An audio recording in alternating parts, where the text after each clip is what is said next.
Hi everyone. இன்னைக்கு நம்ம social media open பண்ணா, எஸ்பெஷலி இன்ஸ்டா ஓபன் பண்ணீங்கன்னா ஃபுல் அண்ட் ஃபுல் துரைமுருகன் அவர்களோட பேத்தி நிச்சயதார்த்தம், வெள்ளூர் எம்பி கதிரானந்த் அவர்களோட மகளின் நிச்சயதார்த்தம் அப்படின்னு சொல்லி நிறைய வந்துட்டு ரீல்ஸ் போட்டுட்டு இருக்காங்க. இதுல வந்துட்டு நிறைய பேர் வந்து அவங்க அந்த ஃபங்க்ஷன் அட்டன் பண்ணவங்க போட்டிருக்காங்க. சில பேர் வந்துட்டு அந்த ஃபங்க்ஷன்ல வந்துட்டு அவங்களும் ஒரு பார்ட்டிசிபெண்டா இருந்ததுனால, லைக் அந்த பிளேட் டெக்கரேஷன்ஸ்ல இருந்து மேக்கப் ஆர்டிஸ்ட்ல இருந்து அவங்க அவங்களோட இதுக்காக அவங்க போட்டிருக்காங்க. இதை தவிர்த்து வந்துட்டு நம்ம ஒவ்வொரு ஊருக்கும் சொல்லவே வேண்டாம். இந்த இன்ஸ்டா இன்ஃபுளுசர்ஸ் நாங்க தான் எல்லாத்தையும் ப்ரொமோட் பண்றோன்ற மாதிரி வந்துட்டு ஒரு சில குறிப்பிட்ட இன்ஃபுளுசர்ஸ் இருப்பாங்க. அது எப்படி அது பணம் கொடுத்து வர வைக்கிறாங்களா இல்ல அவங்களா வந்துட்டு ஏதாச்சும் ஒண்ணு புதுசா போடுறாங்கன்னா அவங்களா வந்துடுறாங்களான்னு தெரியாது. அது விளம்பரப்படுத்துறதுக்குன்னுட்டுன்னு ஒரு இது. ஸோ வெள்ளூர்ல இருந்து வந்துட்டு ஒருத்தர் போயிருக்காங்க. ஸோ இந்த மாதிரி வந்துட்டு இந்த மாதிரி ஆட்கள் இதை தவிர்த்து வந்துட்டு இன்விடேஷன் வந்து ஃபங்க்ஷன் அட்டன் பண்ணவங்க அவங்கெல்லாம் வந்துட்டு அப்புறம் கட்சிக்காரர்கள் கட்சி தொண்டர்கள் இந்த மாதிரி நிறைய ஆட்கள் வந்திருந்தாங்க. ஸோ அவங்கெல்லாம் ரீல்ஸ் போட்டிருக்காங்க. Okay fine. இப்ப இதுல என்ன ஆகுது அப்படின்னா, இந்த அவங்களோட சம்மந்தி கதிரானந்த் அவர்களோட சம்மந்தி இவர் கண்ணன் ரவி அவர்கள் producer, cine producer. So cinema background அவங்களோடது. Cine producer. இப்போ வந்துட்டு ஐஸ்வர்யா ரஜினிகாந்த் அவங்களோட படத்தை வந்துட்டு ப்ரொடியூஸ் பண்ணிட்டு இருக்காரு. ஸோ அதெல்லாம் வந்துட்டு அதுக்கப்புறம் வரும். ஸோ நான் ஜஸ்ட் ஒரு இது சொல்றேன். ஸோ அவருக்கு ஒரு மரியாதை கொடுத்து சினி ஃபீல்ட்ல இருந்து செலிபிரிட்டிஸ் கொஞ்சம் பேர் வந்திருந்தாங்க. இது தவிர்த்து அமைச்சர் துரைமுருகனா இருந்தாரு அப்படின்றதுனால வந்துட்டு அவருக்கு ஒரு மரியாதை செலுத்தும் விதமாக நிறைய அமைச்சர்கள் வந்திருந்தாங்க, முன்னாள் அமைச்சர்கள் வந்திருந்தாங்க. சோ இதுதான் வந்துட்டு கவரேஜா இருந்தது அப்படின்ற மாதிரி நம்ம நினைக்கும் போது ஒரு சில மீடியாக்களோ இல்ல என்ன சொல்றது அந்த ஆப்போசிட் பார்ட்டி பீப்புளோ இது வாண்டடா ஏதோ ஒரு பிளாக் மார்க் கொண்டு வரணும் அப்படின்றதுக்காக அம்பானி வீட்டின் கல்யாணத்தை விட வந்துட்டு டஃப், அம்பானிக்கே டஃப் கொடுக்கும் இது அப்படின்னுட்டுன்னு ஒரு சிலர் வந்துட்டு அந்த மாப்பிள்ளை வீட்டில் பெண்ணுக்கு வந்து அந்த நிச்சயதார்த்தத்துல வந்து ஒரு நகை கொடுக்கறத வந்துட்டு இத்தனை கோடி பணம் இவங்களுக்கு எப்படி வந்தது, இது மக்களோட வரி பணம், இது கொள்ளையடிச்ச பணம், இது ஊழல் பணம் அப்படின்ற மாதிரியான சில வார்த்தைகள் எல்லாம் பார்க்க முடிஞ்சது. ரொம்ப என்ன சொல்றது, உங்களோட மெச்சூரிட்டி லெவல் அவ்வளவுதானா இல்ல ஏதாச்சும் சொல்லியே ஆகணுன்றதுக்காக பேசுறீங்களான்றது எனக்கு தெரியல. இப்ப நான் ஒரு விஷயம் என்ன சொல்றேன் அப்படின்னா, பெண்ணை பெற்றவர்கள் அப்புறம் இன்னொரு ஒரு விஷயம் இருந்தது, சனாதானம் ஒழிப்போம்னு சொல்லிட்டு ஐயரை வச்சு இது கல்யாணமா இருந்தா கூட பரவாயில்லையா, அப்ப பரவாயில்ல சனாதானம், இது கல்யாணமா இருந்தாலும் பரவாயில்ல, நிச்சயதார்த்தத்திற்கு ஐயர்களை வச்சு ஓமம் இது பண்ணினாங்க, ஓமம் வளர்த்தினாங்க அப்படின்ற மாதிரி வந்துட்டு ஒரு சிலர் பேசினாங்க. சோ நான் எல்லாமே வந்துட்டு ஒரு சிலர்ன்றது தான் நான் சொல்றேன். நான் யாரையும் பாயிண்ட் அவுட் பண்ண விரும்பல. ஏன்னா ஜேர்னலிஸ்டுங்களேன்றதுனால எனக்கு எதுவும் சொல்றதுக்கு இல்லை. What I am trying to say, இது வந்துட்டு அவங்க பையனோட கல்யாணம் கிடையாது, பெண்ணோட கல்யாணம். சோ பெண்ணோட கல்யாணம். இப்போ முதலமைச்சர் அவர்கள் இருந்தாலும் சனாதானத்தை ஒழிப்பேன்னுட்டுன்னு அவர் சொல்லிட்டு இருந்தாலும் சரி, அவருடைய வீட்டில் துர்காமாக்கு வந்துட்டு எல்லா ரைட்ஸும் இருக்கு சாமி கும்பிடுறதுக்கு. சோ அப்படி இருக்கும்போது இவங்க வந்துட்டு என்ன சொல்றது, திமுக கொள்கை அதெல்லாம் இருக்கட்டங்க, தன்னோட பெண்ணுக்கு அப்ப தன்னோட பெண்ணை வந்துட்டு கட்டாயப்படுத்துவீங்களா நீ சாமி கும்பிட கூடாதுன்னு சொல்லிட்டு? இப்ப அவங்க வந்துட்டு இன்னொரு வீட்டுல வாழ போறாங்க அப்படின்னாக்கா அவங்களோட இதுவும் நம்ம ரெஸ்பெக்ட் பண்ணணும் இல்லையா? சோ அவங்களுக்கு எல்லாருக்கும் வந்துட்டு பிளீசிங்கா ஒரு விஷயம், எனக்கு மட்டும் ஒரு பிடிச்ச ஒரு விஷயத்த நான் திணிக்கிறது எப்படி இருக்கு, எல்லாரோட விருப்பத்தையும் கேட்டுட்டு அவங்களுக்கு ஏத்த மாதிரி போறது எப்படி இருக்கு? சோ பையன் வீடா இருந்தாக்கா பொண்ணு இங்க வாழ வர போறா, அதனால நீ என்ன சொல்றது, எங்க இது பிரகாரம் தான் நீங்க மாறணும்னு சொல்லிக்கலாம். ஒரு பெண் இன்னொரு வீட்டுக்கு போகும்போது அவங்களோட பழக்க வழக்கத்துக்கு தான் அவங்க மாத்த நினைப்பாங்க. இது அதுக்குள்ளேயே வந்துட்டு எல்லாம் பிற்போக்கு அப்படின்றதெல்லாம் பேச வராதிங்க. ஜென்ரலா ஒரு உலகத்துல ஒரு சமுதாயத்துல என்ன நடக்குதுன்னு அதை சொல்றேன். அண்ட் நிச்சயதார்த்தத்தை பத்தி எல்லாம் பேசுறீங்க. நிச்சயதார்த்தம் இப்ப அவங்களோட சமூகத்துல நிச்சயதார்த்தம் வந்துட்டு இவங்க பண்றாங்க, கல்யாணம் மாப்பிள்ளை வீட்டுல பண்ண போறாங்க. சோ அப்படி இருக்கும் போது இவங்களோட ஆப்பர்ச்சுனிட்டி இந்த நிச்சயதார்த்தத்துலதான் காட்டணும். சோ அவங்க கிராண்டா பண்ணினாங்க. இதுல என்னங்க இருக்கு? துரைமுருகன் அவர்கள் அமைச்சரா இருந்தாரு. அபிடேவிட் எல்லாம் வந்துட்டு எலெக்ஷன் அப்போ வந்துட்டு ப்ராப்பரா கொடுத்துருக்காங்க. இப்ப நீங்க அப்போவே வந்துட்டு எல்லாரும் வந்து கொதிச்சு போனீங்க, இவ்வளவு பணமா அவ்வளவு பணமான்னு சொல்லிட்டு. இவரு கதிரானந்த் அவர்கள் எம்பியா இருக்காரு. இப்ப அவரோட சொத்து, அவரோட மனைவியோட சொத்து, இது எல்லாமே வந்துட்டு கொடுக்கப்பட்டிருக்கு. சோ இதெல்லாம் இருக்கு. இப்போ நாமளே ஒரு ஏழை மக்கள் அப்படி இருந்தா கூட தன்னோட பெண்ணுக்கு தன்னோட சக்திக்கு மீறி செய்யணும் அப்படின்ற ஆசை இருக்கத்தான் செய்யும். நிறைய பேர் வந்துட்டு அது செய்யவும் செய்யறாங்க. தலைக்கு மேல வந்துட்டு என்ன வெள்ளம் போற அளவுக்கு வந்துட்டு கடனுடன் வாங்கியாச்சும் செய்யறவங்க செய்யறாங்க. அப்படி இருக்கும்போது 2 அமைச்சர்கள், இவர் வந்துட்டு மினிஸ்டர் ஆஃப் பார்லிமெண்ட்னு வச்சுக்கோங்க, ஒரு எம்பி, ஒரு அமைச்சர், இவங்களோட பேத்திக்கும் இவங்களோட மகளுக்கும் வந்துட்டு ஒரு கல்யாணம் நல்ல கிராண்டா செய்யணும்ன்ற ஆசை அவங்களுக்கு இருக்காதா? அதற்கான பணம் வந்துட்டு அவங்க ஆல்ரெடி வந்துட்டு அவங்க அபிடேவிட்ல இருக்கு. சோ நீங்க வந்துட்டு இது எப்படி வந்தது? அவங்க வச்ச மாப்பிள்ளை வீட்டுல வச்ச நகைய வச்சு இவ்வளவு பணம் எப்படி வந்தது, இவ்வளவு இது வைரம் எப்படி வந்தது அப்படின்றத கேக்குறீங்க. இது மாப்பிள்ளை வீட்டில் பெண்ணுக்கு மரியாதை செலுத்தினாங்க. இப்ப உங்கள்கிட்ட வந்துட்டு யாரும் பில் எடுத்துட்டு வந்து கொடுக்கல, இது இவ்வளவு கோடிகள் ஆகுதுன்னு சொல்லிட்டு பில்லு கொடுக்கல. ஒரு இதுல பாக்குறேன் நான், 100 கோடி செலவு செய்தார் அப்படின்னு, தன் மகளுக்காக 100 கோடி செலவு. என்ன கணக்குல யார் 100 கோடி சொல்றீங்க அப்படின்ற மாதிரியே வந்துட்டு ஒரு ஆச்சரியம் இருந்தது நமக்கு. சோ ஏதோ ஒண்ணு ஒருத்தர் மேல சேத்த வாரி இறைக்கணும் அப்படின்றதுனால பேசுறீங்களான்றது தெரியல. சனாதானம் பேசுறவங்களுக்கும் நான் சொல்லிட்டேன் நானு, இப்போ அவங்க கல்யாணம் இவங்க பண்ண போறது இல்ல, மாப்பிள்ளை வீட்டுல பண்ண போறாங்க. சோ அப்படி இருக்கும் போது ஒரு பெண்ணுக்கு செய்ய வேண்டிய மரியாதைகள் எல்லாம் நிச்சயதார்த்தத்துல இங்க அவங்களோட மக்கள், வேலூர் மக்கள், காட்பாடி மக்கள், திருப்பத்தூர் மக்கள், அவங்களோட மக்களை கூப்பிட்டு அந்த என்ன சொல்றது, அவங்களோட கட்சி ஆட்கள் எல்லாம் வந்து அவங்க அது எங்க வச்சாங்க அப்படின்னு பாத்தீங்கன்னா, அவங்க காலேஜ் இதுல அரங்கத்துல தான் வைக்கிறாங்க, கலைஞர் அரங்கத்துல. வெளியில எங்கேயும் மண்டபம் எடுத்தெல்லாம் வைக்கல.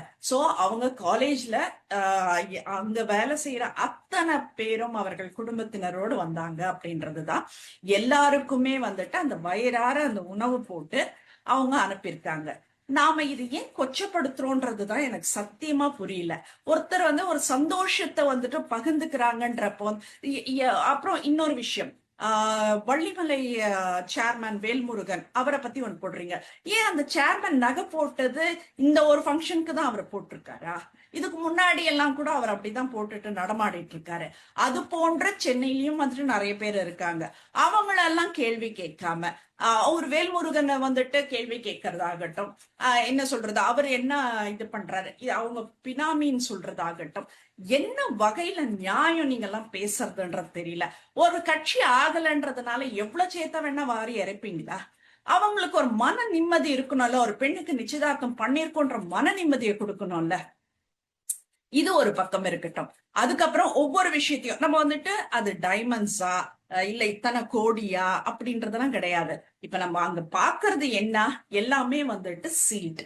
அப்படி இருக்கும் போது நாமளா ஒரு அசம்ஷனுக்கு எதுக்கு வரணும்னு கேக்குறேன். அது என்ன வேணா இருந்துட்டு போகட்டும். இப்ப கொடுப்பாங்க, அவங்க வாங்கிப்பாங்க, எவ்வளோ விஷயங்கள் நடுவுல நடக்கங்க.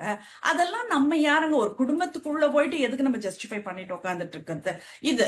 அதுக்கப்புறம் வந்துட்டு குத்தாட்டம் போட்ட எம்பி, ஏங்க அவங்க பொண்ணுக்கு கல்யாணம் பண்றாரு, அந்த சந்தோஷம் எல்லாருமே.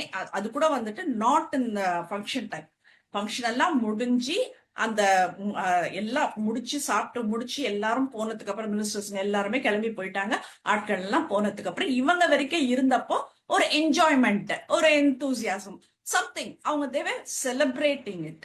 அத்தையும் கொச்சப்படுத்தி குத்தாட்டம் போடுறாரு. அவங்க பொண்ணு கல்யாணத்துல அவர் டான்ஸ் ஆடுறதுல உங்களுக்கு என்ன பிரச்சனைன்றது எனக்கு தெரியல. சோ இது எல்லாமே எது எதெல்லாம் கிடைக்குமோ அதெல்லாம் பேசுறீங்க. இந்த என்ன சொல்றது, ஒரு சினிமா பிரபலங்கள் எல்லாம் வந்தாங்கன்னாக்க அவங்க எல்லாம் வந்தாங்க, யாருக்காக வந்தாங்க, ஒரு ப்ரொடியூசர்ன்றதுனால வந்தாங்க. அவர்களுக்கான மரியாதைக்கு செய்யப்பட்டதை அவங்க பார்த்தாங்க, வாழ்த்துனாங்க, மணமக்களை போனாங்க, இவ்வளவுதாங்க நடந்தது. Even I attended the function. அப்போ நான் என்ன ஃபங்க்ஷன் நான் அட்டன் பண்ணதுனால எனக்கு தெரியும் அங்க என்ன நடந்திருக்கு அப்படின்னு சொல்லிட்டுன்னு. நீங்க இப்போ பேசுற இதுல சோசியல் மீடியால பேசுறீங்க பாருங்க, சத்தியமா ஜீர்ணிச்சிக்கவே முடியல, அந்த அளவுக்கு பேசுறீங்க. ஒருத்தரோட பெண்ணுக்கு கல்யாணம், நீங்க யார வேணா கேளுங்க, எந்த குடும்பத்துல நீங்க எவ்வளோ ஏழை வீட்டு கல்யாணமா இருந்தா கூட நீங்க போய் பாருங்க, அவங்க சக்திக்கு மீறி தான் செய்வாங்க. ஏன்னா தன் பெண் நல்லா இருக்கணும், தன் பெண் சந்தோஷமா இருக்கணும், நிம்மதியா இருக்கணும் அப்படின்னு தான் கடனை உடனே வாங்கி எல்லாம் செய்வாங்க. அது பெண்ணை பெற்றவர்களுக்கு தெரியும் அந்த வலியும் வேதனையும் என்னன்னு சொல்லிட்டு. நாம இன்னைக்கு இங்க உட்கார்ந்துட்டு ஏதோ ஒண்ணு பார்த்துட்டு அவங்க போடுறதெல்லாம் வச்சு பார்த்துட்டு இவங்க இப்ப இந்த பணம் எப்படி வந்தது, எப்படிங்க கண்ணன் ரவி அவர்கள் வந்துட்டு அவங்க மருமகளுக்கு போடுற நகை அது எப்படிங்க அது மக்களோட வரிப்பணம் ஆகும்? என்னங்க பேசுறீங்க? என்ன லாஜிக்லங்க பேசிட்டு இருக்கீங்க நீங்க எல்லாம்? இது இவங்க போடலங்க, அவங்க மாப்பிள்ளை வீட்டுல போடுறாங்கங்க. இது எல்லாமா வந்துட்டு நம்ம கொஞ்சம் கூட நம்ம ஒரு யோசிக்க மாட்டோமா? நகை ஏன் எடுத்துட்டு வந்து விளம்பரப்படுத்துறாங்கன்னு யோசிக்க மாட்டோமா? அது வருஷத்தட்டுல வைக்கிற அந்த கணக்குல பண்ணினாங்க. Celebration was really wonderful, fantastic. எல்லாருமே வந்து நிறைய பேர் அவங்க எதிர்பார்த்ததை விட அதிகமான மக்கள் வந்து வயிறார சாப்பிட்டுட்டு போனாங்க அப்படின்றது மட்டும்தான் உண்மைங்க. மத்தபடி வந்துட்டு இங்க பேசிட்டு இருக்கிற மாதிரி எல்லாம் அங்க எதுவும் இல்லை. எதுவுமே வந்துட்டு அவங்க காட்டிக்கணும், அம்பானி மாதிரி காட்டிக்கணும் அந்த மாதிரி எல்லாம் பண்ணல. எல்லாருமே வந்துட்டு நார்மலா வந்துட்டு பிஹேவ் பண்ணினாங்க அப்படின்றதுதான் வந்துட்டு நான் ரெஜிஸ்டர் பண்ண விரும்புறேன்.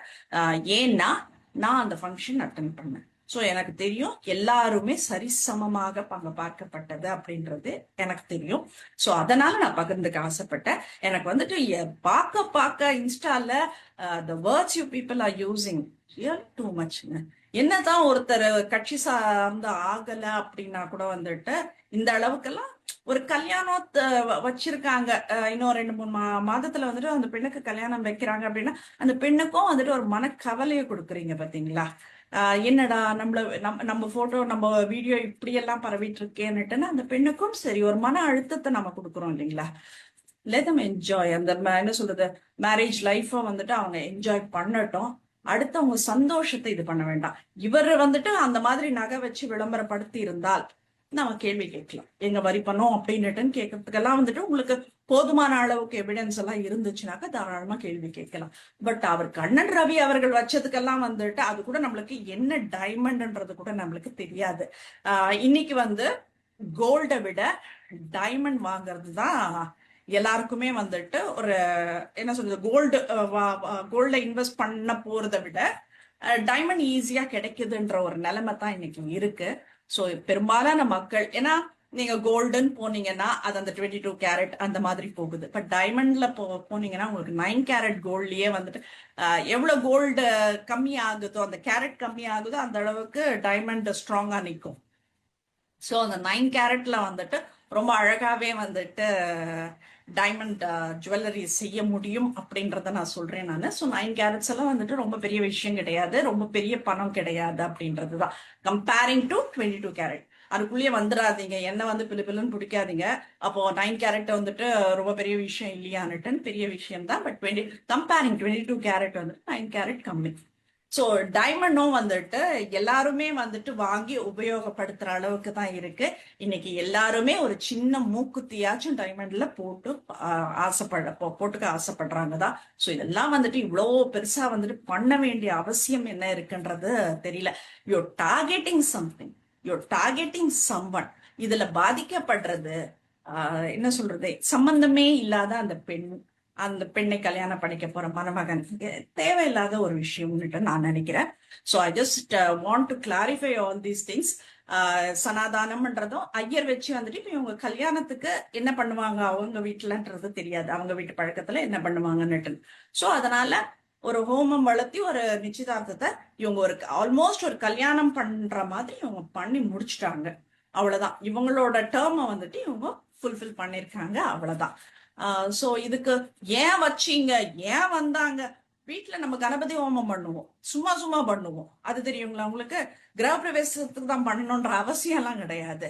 உங்க வீட்டுல வந்துட்டு ஏதோ ஒரு தொடர்ந்து வந்துட்டு ஏதோ லாஸ்ட்ல போயிட்டு இருக்கு, இல்ல தொடர்ந்து ஒரு டிப்ரெஷன்ல இருக்கு அப்படின்னாக்கா வீட்டுல ஒரு கணபதி ஹோமம் பண்ண நல்லதுன்னு சொல்லுவாங்க.